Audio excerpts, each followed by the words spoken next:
Conventional oil fields, which are about 95% of global supply, they decline at about 10% per year, whereas unconventional wells decline at 40% per year. Exxon estimates that if we stop drilling new wells today, that a year from now, global oil supply would tank by 15%. Welcome to In It to Win It. This is Steve Barton, and thank you for tuning in. We are going to continue our discussion with Christine Guerrero. This is part 2 of a 3-part series on oil and gas. We left off with Christine in her PowerPoint presentation talking about the plateauing of production out of the Permian Basin. If you missed part 1, there is a link down below. Without further ado, Christine Guerrero. Yeah, now, are they running out of like this subsurface area where they can store this water? Well, I'm going to let you decide for yourself. Okay. That is a great lead into my next slide. Okay. So this is a satellite image of anthropogenic uplift and subsidence in the Permian Basin as a result of oil and gas production and water reinjection.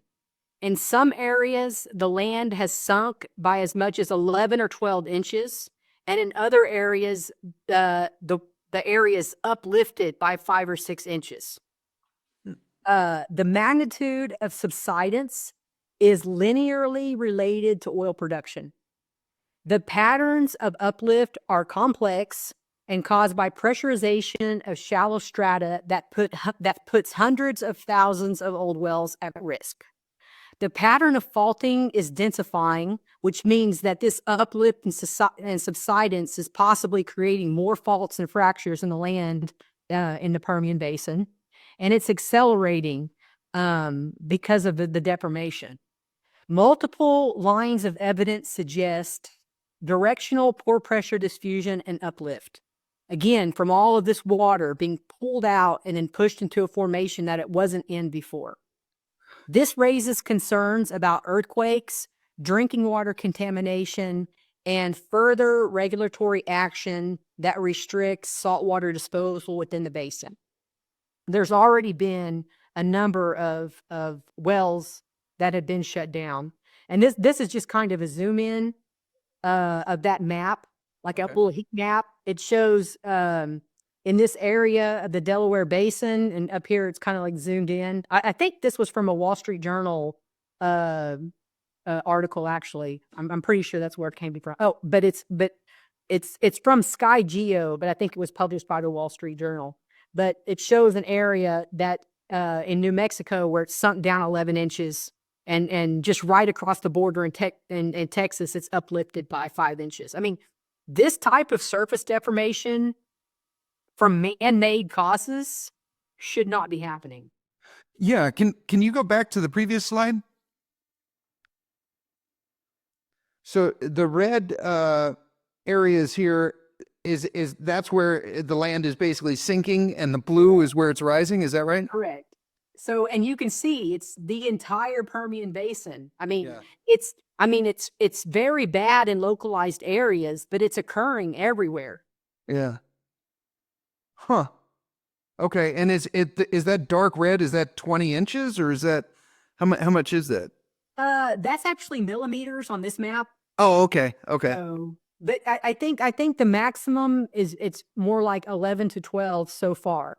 If we keep producing, it just keeps growing, right? Yeah, it just keeps getting worse. So I don't know what vintage this map is. Well, we got 2022 on here. So what's happened in the last 2 years? I mean, I won't know until one of these Sky Geos updates their their publicly available information, but it's still occurring. Yeah. They haven't stopped. It's crazy. Like, you look at these maps and you're like, wait, hold on. Maybe she has a point about this water. Yeah. It's a lot. Okay. So now, and the deformation happens so slowly that a lot of people probably don't even realize it, right? Because that's occurring over 10 years. But earthquakes, people do notice. So along with oil production, the earthquakes in the Permian Basin have grown in frequency and intensity. These numbers are actually as of September. More earthquakes are occurring every single day. So this is from data that I extracted as of September 7th, and it's from the period from 2017 until now. So it's really just 7 years of data. So there's a concern now that if we get enough magnitude 4 and 5 earthquakes, that statistically speaking, we could experience a much larger earthquake. The Gutenberg Richter law of seismology, established in 1944, states that the magnitudes of earthquakes are distributed exponentially. And you can even see that in these numbers, 5, 57, 866, over 10,000. So therefore, if we had around 10 to 15 magnitude 5 earthquakes in a given area and a given period of time, and if the law of natural seismology holds, a magnitude 6 earthquake would follow. In just less than the past 2 years, this basin has already experienced 5 magnitude 5 events and 57 magnitude 4 plus events. It's becoming obvious that if the Texas regulator fails to reduce produced water reinjection, the basin is likely to experience a magnitude 6 earthquake, even within the next 2 or 3 years, which has the potential to cause major damage. Even these magnitude 5s and magnitude 4s have caused damage on surface. Damage to the equipment? Yeah, I'm gonna talk about it. Okay. So increase. So if you see up here at the top, 80% increase in oil production, 200% increase in water production, and 1,000% increase in seismicity occurred since 2017.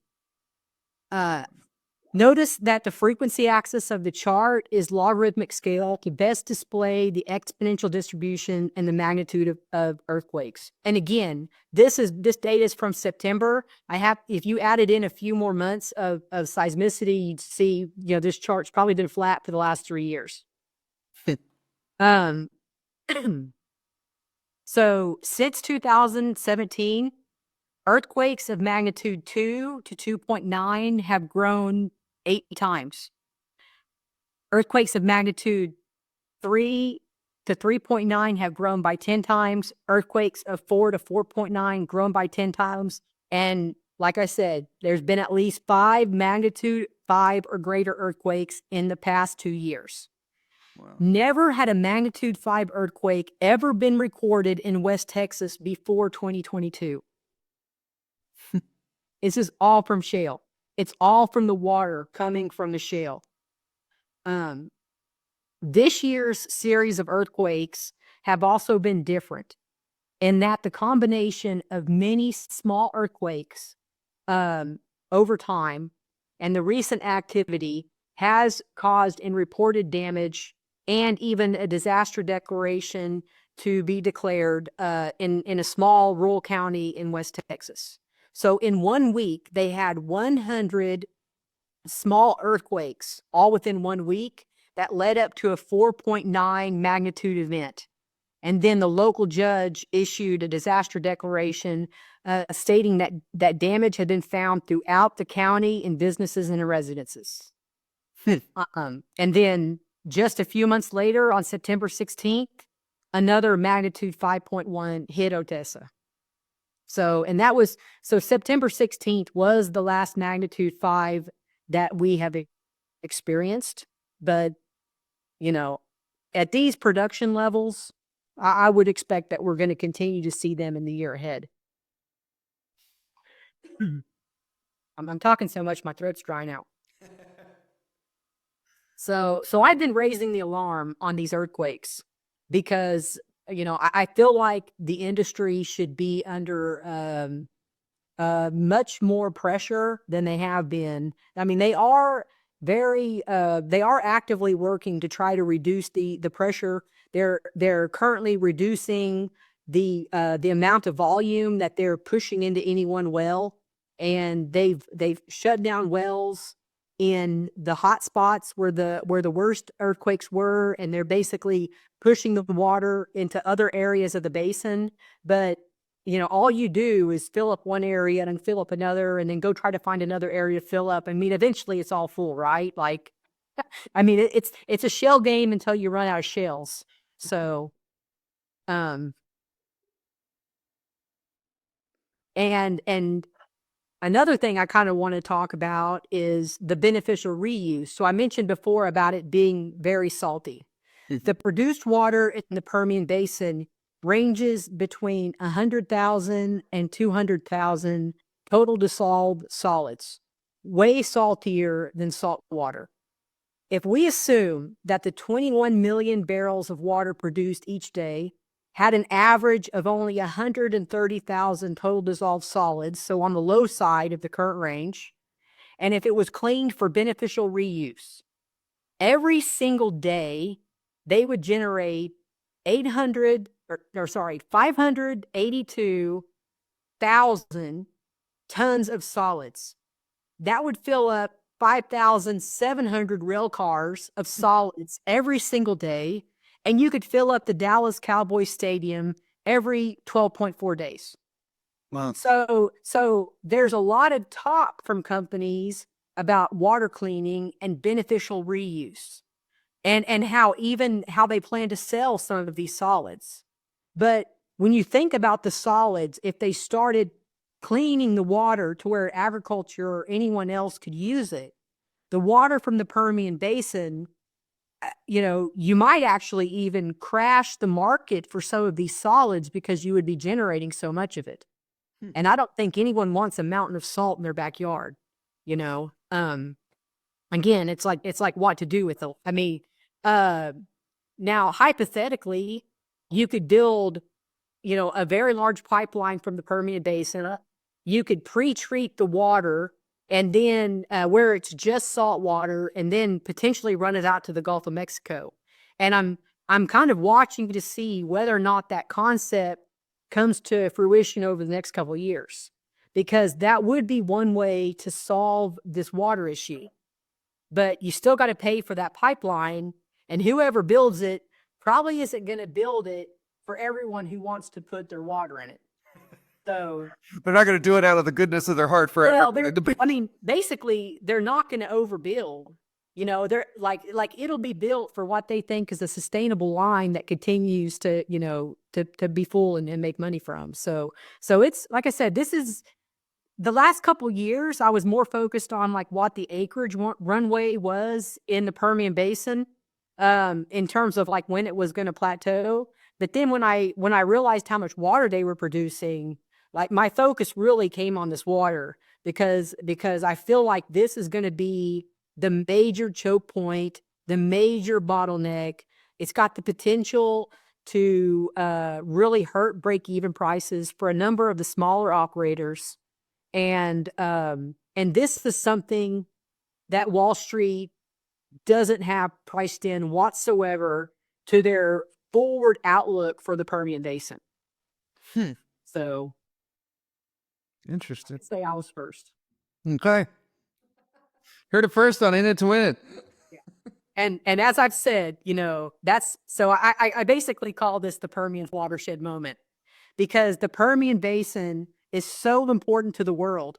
It's so important to the long-term energy macro that a major shift in the break-even economics could be a turning point for the energy sector and for investing in the energy sector.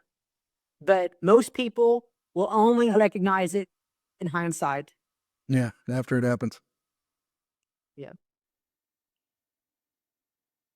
So now on to natural gas. So the total electrical generation worldwide is expected to increase by 30 to 75% relative to 2022 across all cases where renewables, nuclear, natural gas, et cetera, all continue to grow. And so these different charts, you see, they're projecting, or the EIA was predicting coal to kind of flatline, but I mean, we see coal continuing to climb. It's probably going to exceed the current projections here on this chart through 2050. Solar climbing, everybody knows. Nuclear, modestly climbing. I mean, I like nuclear. The issue is just the time to permit and the time to scale it. So, I mean, that's why you're not going to most likely see any dramatic increase in nuclear, because you just can't build it, as soon as people want it. Whereas with natural gas, people are gravitating toward natural gas because they can see, okay, we can get a power plant built here, or we can get turbines on generators on site. So you can see the natural gas, predicted to grow modestly or even dramatically in the years ahead. Wind's actually starting to kind of plateau in these forecasts. But really, the question isn't if electricity is going to grow, simply how much and how fast. Yeah. So does it grow 2 times by 2040? Does it grow 3 times by 2040? I mean, really, that's yet to be seen. So this is from an expert, an academic out of the University of Texas. And so he's basically showing we were flat, for really like the last 20 years. But now, that we're gravitating toward, data centers, AI, crypto, et cetera, you're seeing that they're really starting to project increases, in electricity consumption.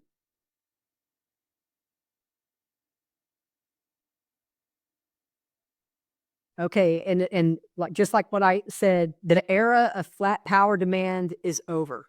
So in the 50s, the average load growth was 8.8% from thermal appliances. From the 60s, the average load growth is 7.4%. That was due to people getting air conditioners. In the 70s, it was 4.5%. In the 80s, it was 3%. In the 90s, it was 2.4%. But really flatlined the last 2 decades. And now that we're entering into the era of data centers, it's expected to grow by 2% per year. Wow.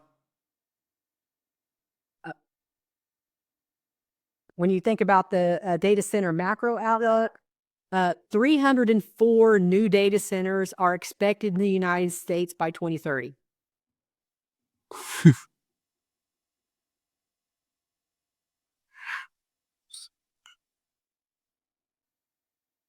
$630 billion in near-term investment in large loads is increasing, expected to the load growth. In 2 years, grid planners have tripled their 5-year forecast. One thing that I've kind of been struggling with when it comes to load growth and exactly how sustainable like this natural gas bullish mentality is really even the rate that you can scale electricity, because there are manufacturing bottlenecks for inverters and transformers. So we really can't grow at some of these crazy dramatic rates that a lot of people are expecting. But I do believe that some growth is going to be there. But different forecasts are basically saying, 3% to 8%. I don't think the U.S. can grow 8% per year because of manufacturing bottlenecks. You're saying because they have to have the transformers and the copper to And they transport just it. don't exist. Like there's not enough manufacturers of transformers and inverters. Yeah. Okay. And then even like also when you think about the transmission lines, like we're really not building any new transmission lines. The money that gets spent on transmission lines in this country are simply replacing old lines. So it really hasn't been any growth in transmission lines. Okay. So it's an interesting situation. But I mean, there's multiple drivers of natural gas beyond AI and data centers. But kind of back to whether the need is going to be met by wind, solar, nuclear, gas, whatever. This was a slide that I picked up from Vistra that I thought was really good. So it basically shows that you can devote 110 acres of land to building out an efficient, modern natural gas power plant, or for the same amount of load, you would need 147,000 acres of wind, solar, and battery backup I mean, purely because of the inefficiencies of wind and solar. I mean, I was listening to a presentation this morning, and the speaker was just going on and on about oil and gas investing, and those investments being stranded assets. And I'm sitting here listening to her, and I'm like, solar is stranded every night. Anytime there's cloud cover, solar is stranded. Wind is stranded every time the wind doesn't blow. You know, Was that Rethink X? Seba, I think was his name. Seba. No, I don't know who you're. Okay. Yeah, it was, but anyway, I just like it was comical to me to like listen to someone talking about why you shouldn't invest in oil and gas because the assets are all going to be stranded. I was just like, what? I'm like, anyway. So, and again, because of the intermittency of these items, you have a huge dependency on batteries, and those batteries can help, but only for short durations of time. So maybe you would be able to come up with a robust battery backup system that could supply you, for 24 hours of power or whatnot. But if you were to be, hit by a major multi-day ice storm, your batteries would be depleted very quickly, and you would be desperate to try to get someone else's natural gas power, being generated, or coal or nuclear or what have you. So, I mean, I don't have anything against alternative sources of energy. I just want the narrative to be, pragmatic and balanced. Yeah, So realistic. countries that don't have oil and gas and that don't have coal, I mean, obviously it's really easy to deploy solar panels and things like that, and get a grid system up and running. But when you think what would it take for say like the city of Chicago to be on nothing but alternative energy, I mean, it's not sustainable. Like, you couldn't have all those batteries there for every winter storm that hit, you couldn't do it. Yeah. So, anyway, I'll quit hitting on alternatives now. Get back to gas. We'll just get back to the basics. Okay. So North American natural gas demand, being driven by LNG exports and domestic demand. So, right now you're looking at 25 gigawatts of power being met by approximately 60% of gas. And, if that grew to the 100 gigawatts that some people think that we need in 2030, you're looking at, a significant amount of load growth from natural gas. On LNG, there are currently about 15 BCF per day of LNG capacity in service, and that number is projected to more than double it and could reach 36 BCF per day in 2030. So, I mean, doubling, in 5 years is, a pretty aggressive growth profile. Yeah. But the U.S. is not the only game in town. So, the chart here, it maps out the upcoming LNG projects within Mexico and Canada. Mexico's LNG ambitions actually rest on access to low-cost Permian and Gulf of Mexico gas that they re-export from their own shores. And Canada, while there's a lot of people there that want to build out their LNG, some of these projects on here haven't actually been sanctioned yet, and they're meeting some political opposition. So, but if gas prices rise, you'll see much more projects being sanctioned outside of the U.S. is what I believe.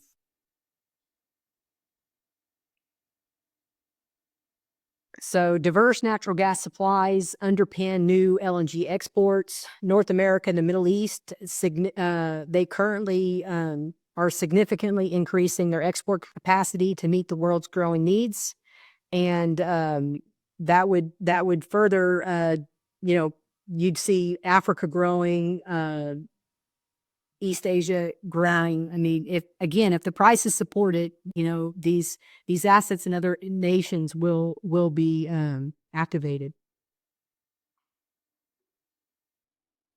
So let's talk long term. Is there a supply gap on the horizon? By 2040, McKinsey sees a base case of 38 million barrels per day of new crude being needed to be produced from unsanctioned projects. 38 million barrels per day is 3 times what the U.S. currently produces. And we're the world's largest producer of oil and gas. Moreover, the persistent decline in existing oil production means that significant new investments in new oil production are needed just to remain flat. So this would be the case of the supply gap on the horizon. Like, we know that over the next couple years, we're most likely going to be very well supplied. OPEC has 4 to 5 million barrels a day of spare capacity. Non-OPEC countries look like they're going to add, 800,000 barrels per day. So clearly, even if oil demand grew by 1.5 million this year, then the following year we'd pick up some more of OPEC spare capacity, and like I said, we'd be covered. Like, we'd be covered in the next couple years. Things get more interesting if Trump gets serious about sanctions enforcement, because that would be 3.4 million barrels a day of supply going offline, added to the 1.5 million that's expected. That would actually be a 4.5 million barrel per day call on oil. But again, we could meet it because OPEC is there. But for next year, the following year, for 2026, if those sanctions remained in play, you'd be in a situation where, you're starting to see significant supply squeeze and insignificant spare capacity. So he would sanction that coming in from Canada, or just? No, I'm not talking about Canada now. When I talk about sanctions enforcement, I mean Iraq, Venezuela, and Russia. Okay. Okay. Yeah. So like I said, he had 4 million barrels a day off of production that only came back the last couple of years because Biden wasn't enforcing the sanctions. So that was part of the oversupply. It was sanctioned barrels coming into the market simply because no one was looking, or they didn't care because they wanted cheap oil. So the government basically, even though they had sanctions in effect, they were looking the other way. Okay. Okay. Probably didn't want to put us in a recession, so we just keep cheap energy so we don't go into it. Yeah. So, but they might be putting the industry into a recession, which creates a supply shock later. But again, like there's no fear of a supply shock for the next couple years, so long as OPEC would deliver those 4 or 5 million barrels that they say that they have, and I believe that they have, but but again, like, I don't think that they're going to oversupply the market with those barrels. I think they're going to gradually feed them in. If you see oil go up to $80 a barrel, you'll get an announcement about OPEC adding a little bit of barrels to the market, and they'll gradually feed it in that way. That's what I believe they're going to do next year and the year beyond that. Okay. But like I said, the Trump card could be the tightening of the sanctions, and then all of a sudden you would see 3 million barrels of OPEC spare capacity coming online as the hostile nations, were punished and not being able to sell their barrels. So, and supposedly 1 million of those barrels have already, been sidelined. So we'll see about the other 2 million barrels. So no one's really talking about the 1 million barrels yet from Iraq. So we'll see. Or sorry, from Iran. So it's only recently starting to show up in the data. So further on the McKinsey, Again, so McKinsey is projecting that oil demand plateaus in the 2025 to 30 region, but still, out to 2050, you're still using more than 75 million barrels a day. And if we aren't continuing to activate new, investing in new fields and activating new barrels, there would be a significant supply squeeze in later years. And probably one of the more bullish outlooks was published by ExxonMobil in August, when they published their global energy outlook and presented a case for sustained, if not heightened, oil and gas investments. So what they're actually seeing that in 2030, let's see,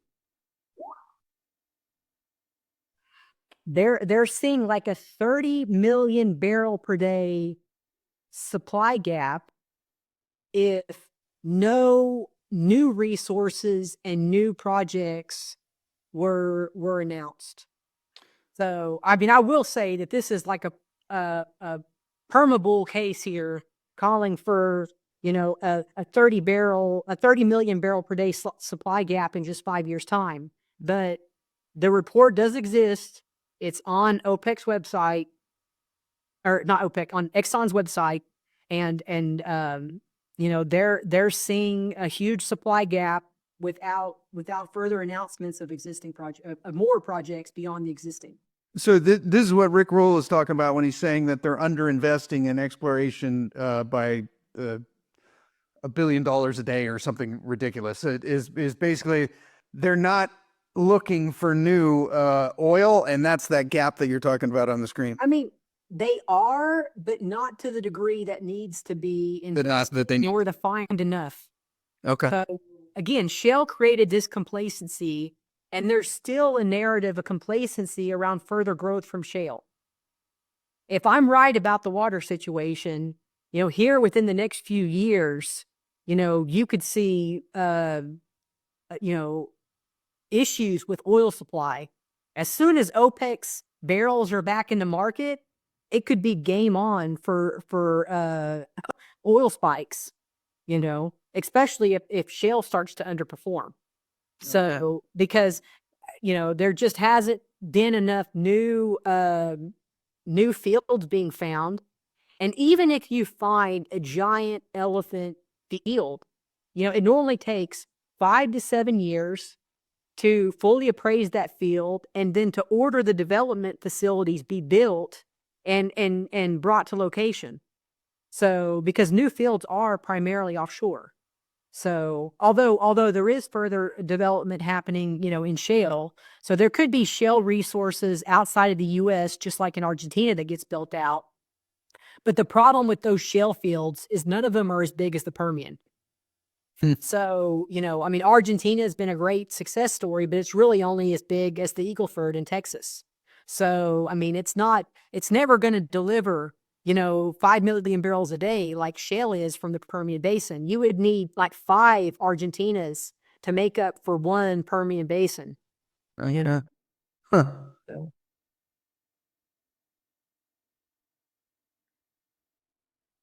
And so now I'm going to talk brief. I probably should have talked about this earlier, but I'll talk about it now.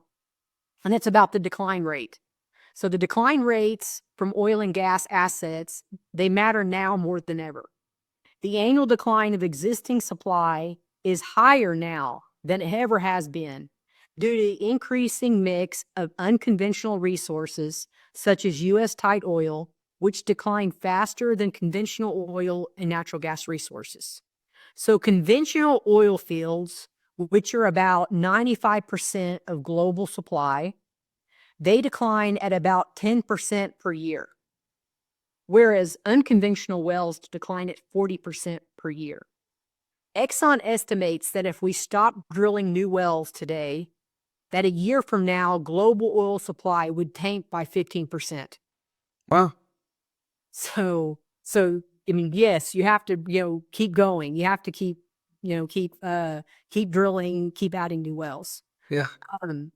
So in the U.S., if we stop drilling wells today, U.S. oil supply would fall by nearly a third to nearly 70% of our current production because we're overly dependent on short life unconventional wells. On shale. So on this graph, the green is a typical Permian well. And you see it comes online and within a few months it hits its peak production and then it declines just as fast. And 2 years later, I mean, it's putting along, spitting out, 10 to 20 barrels a day, but you'd have to have hundreds of thousands of these wells to mean anything, I mean, that's why they're drilling anywhere between 5,000 and 5,500 new wells in the Permian Basin every year, because they need all those new wells creating this near-term production spike to keep from falling off the plateau. And whereas these are some conventional decline curves from other assets. So this blue one here, this is Santos Basin. Like this would be an offshore deep water well in Brazil. This curve here is like the conventional assets in Alaska. This light blue is another type of field from Brazil, and then this gray here is the GOM. But you can see it's like a much more gradual decline versus just instant. If you're an unconventional well. So, and that's it. Wow. Okay. Let me run through some questions here.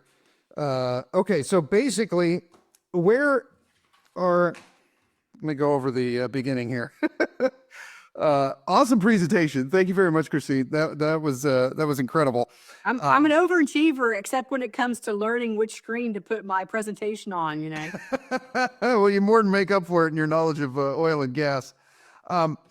So, if we're pulling out a lot of oil out of the Permian, and we're also pulling out 3.5 or 4 times as much water for each one of those.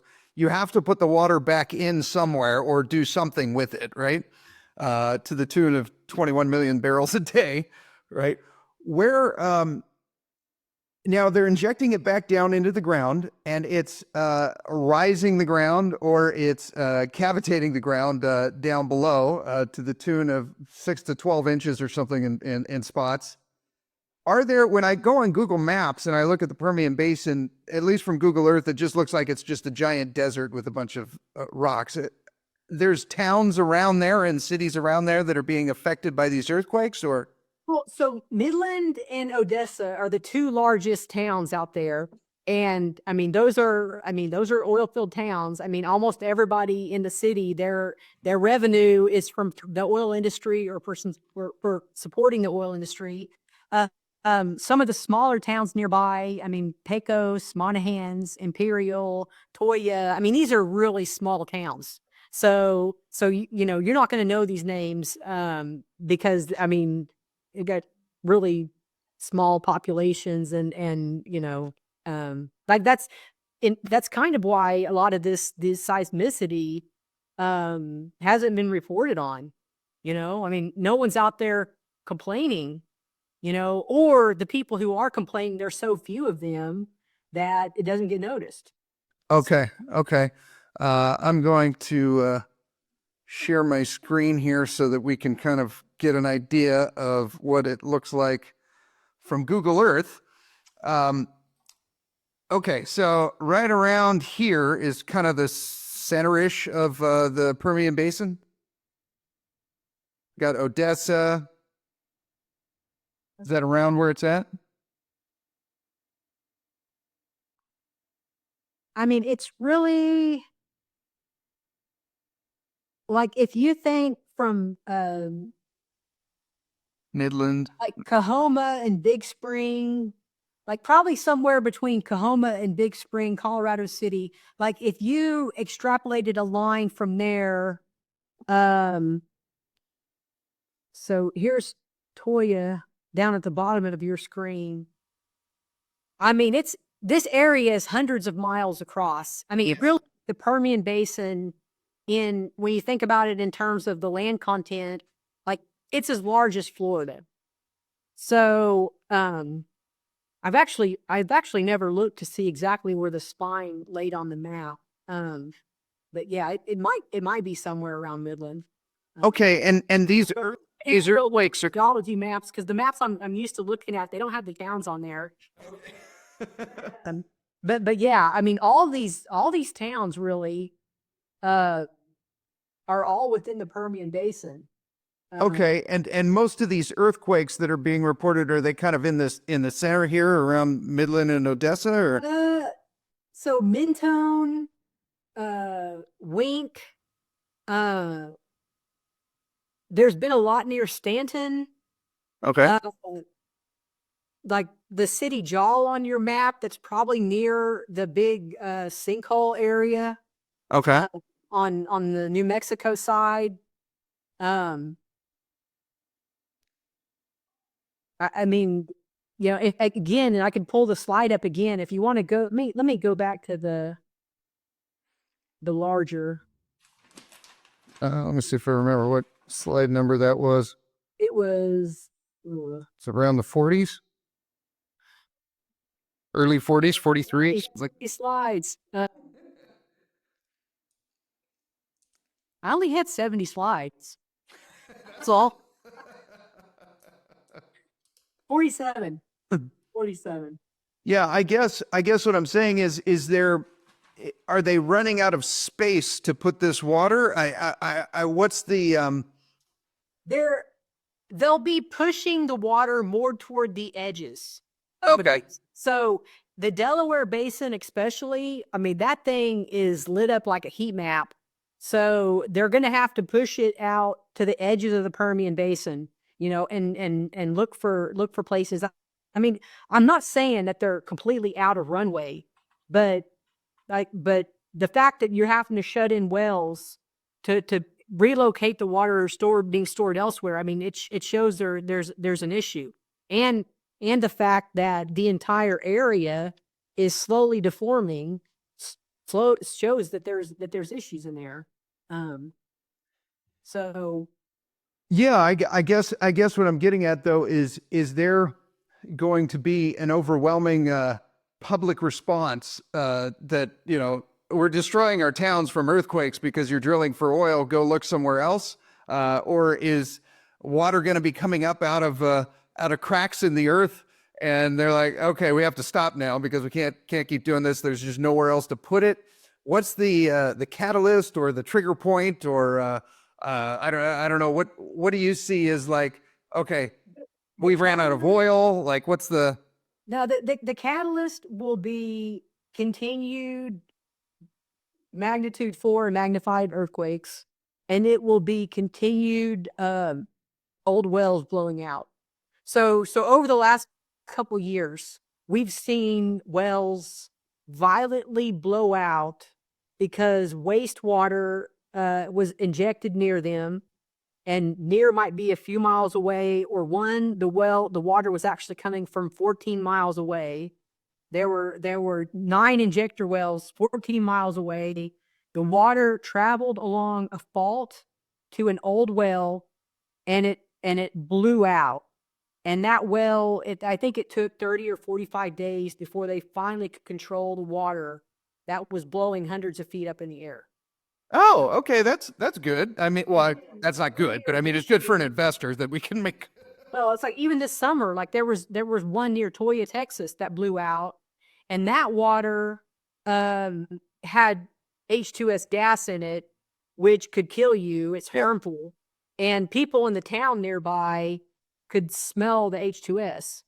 So, you know, I mean, the industry can't allow those things to keep happening. So as you know, like I said, there is a coordinated response team right now trying to figure out whether or not they can rein in these events. But my point is, they're only going to rein them in so much, because you basically got the formations will only accept so much water, and when they're full, and you're going to have to move it outside the basin. And, you know, and also I think that as we start to see these pressurizations, that they're happening more frequently. You know, I think when these issues started happening, like they started coming to a head way quicker than a lot of people realized. You know, somebody was pushing against back against, you know, kind of my thesis on the water a couple of days ago, and they sent me all these papers, and they're like, "Look, you know, here's a dozen papers that say that, you know, this isn't an issue." And I look at them and I'm like, all those public papers were published before 2017. You know, I'm like, ask all those guys if they ever predicted there was going to be magnitude 5 earthquakes. Ask them if they ever believed there was going to be water wells blowing out with hazardous gas. You know, I'm like, ask every one of those academics to revisit their thesis and see what they say, because I don't think anyone predicted that the last 2 years was going to happen. Okay. Okay. Is that about how long it's been? About 2 years since we've started to see the water come up and, you know, hydrogen sulfide gas coming out? And Well, the last 2 years have been the most violent, visible things. Like to the degree, like for the Toya blowout, the last one that happened with the sour gas. I mean, like Bloomberg, Wall Street Journal, like, I mean, all the major pundits picked that one up and ran with the story. I mean, ABC earlier this year, they put out like a 15 or 20-minute documentary on orphan wells and how they are leaking in the United States. Well, the Permian Basin has more of those wells than anyone else. Like the Permian Basin has a well that has been leaking wastewater with H2S in it for more than 25 years. It has now created a spill that's more than 60 acres wide. And the state, rather than fix it, moved the road. wow. So there is like a regulatory complacency within the Permian Basin, but a lot of people are talking about it now, and it looks very bad on the regulators. And actually, for anyone who's listening, I mean, if you're really intrigued by this topic, in September, I created a presentation that I put on YouTube. It's called The Permian's Watershed Moment. And I go through the blowouts and the wells. You'll see some of the same slides that I presented in this presentation, but I also break down the number of wells that are out there. I mean, there are like 500,000 like known wells that are in records in the Permian Basin, and there's like another 500,000 that are no longer carried in records because they're so old, they've been plugged so long that the state just stopped keeping record of them. But those are all weak points in the system that if they're getting pressured up by this water and, you know, now you're adding like seismicity to them, these things can start leaking. And you get to a breakover point that's hard to predict when the state says, no, I've got to protect this land. Like I just can't turn, you know, 55,000 acres into an industrial waste zone. So, you know, and for what, right? Like you can build a big pipeline and get the water out of the basin. It's not like it's do or die. You have to inject there. That's it. You know, you can do things. They'll cost more money, but you know what? Like stop overproducing and oil will be $80 or $85 a barrel. And then you can afford to more safely produce these barrels. Yeah. Okay. Okay. So basically, the Permian produces about 5% of the planet's oil needs. Yeah. Is that about right? Okay. So let's say that happened, and you know that these things are coming off from these zombie wells, and okay, we have to do something. We can't do this anymore. We gotta you know treat the water, put the salt water into the ocean. We'll call that good. Now we can't profitably do it until we get to $80 a barrel, let's say. I guess what I'm getting at is like, how do we make money with that knowledge? Like, let's say the T minus however long is 2 years until that happens. Like, what is the bet that we can place as an investor to make money with the knowledge that we have now? In the near term, the things that are going to matter in the near term are, what does Trump do with the sanctions? So sanctions are bullish But if he keeps going forward with tariffs on friendly countries, that's bearish. So he could end up hurting oil and gas investors just as much as he helps them with sanctions, because he could end up creating such a disarray. No one knows what's going on with barrels, and but and then with the Permian, like I said, it's not going to happen overnight. Like, there's not going to be some dramatic shut in your wells. It's going to be it's going to be more gradual than that. But purely the Permian topping will be important for oil and gas investors, because when people realize that the Permian Basin isn't going to keep just supply glutting the market with more barrels, all of a sudden the sector becomes a safe place to be invested, because no other country is producing like monkeys. And the U.S. has been producing like monkeys for a decade. Okay. And so Dude, I'm just like, that's how I feel about it. We've been oversupplying, like, in an irresponsible fashion. Yeah.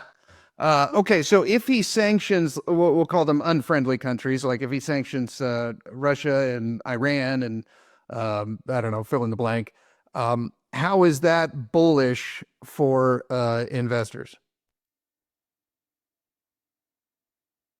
It's bullish because barrels that are currently on the market go away.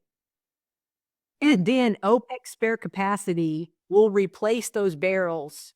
But now you no longer have this big supply glut hanging over the system. So everyone who's talking about oil going to $50 next year, it's because they believe that OPEC is just going to supply the market, even if it made oil crash to 50. I don't believe that's going to happen. I believe that OPEC will only supply the market as the market is needing more barrels. And like, as I went through the different countries, I believe that the U.S. is going to be flat in the near term. The growth will come from Canada, Brazil, Guyana, maybe a little bit from Argentina, but nothing really to be worried about. And so when you look at the drivers of growth, they're less than what the demand is going to grow at next year. So OPEC will be able to ease in some barrels, but they're still going to have a huge supply glut that'll feed into the following year, or even the year after that, unless all of a sudden the sanctions allow them to push more into their market this year and would, foreseeably be able to stay there in the years ahead. I mean, there really is no near-term super bullish catalyst for oil and gas, because there's just a lot of threat. Like, there's a lot of, tariff threat, and also, like, with natural gas, we don't know how winter's going to play out yet. So for the next 6 months, the future of natural gas will be dictated by how strong the winter is. So if we have a mild winter like we've had the last 2 years, then when we exit winter, our storage is still going to be full and gas prices are going to remain low. And then maybe they'll improve in the last half of the year as LNG increases, more of the LNG terminals come online.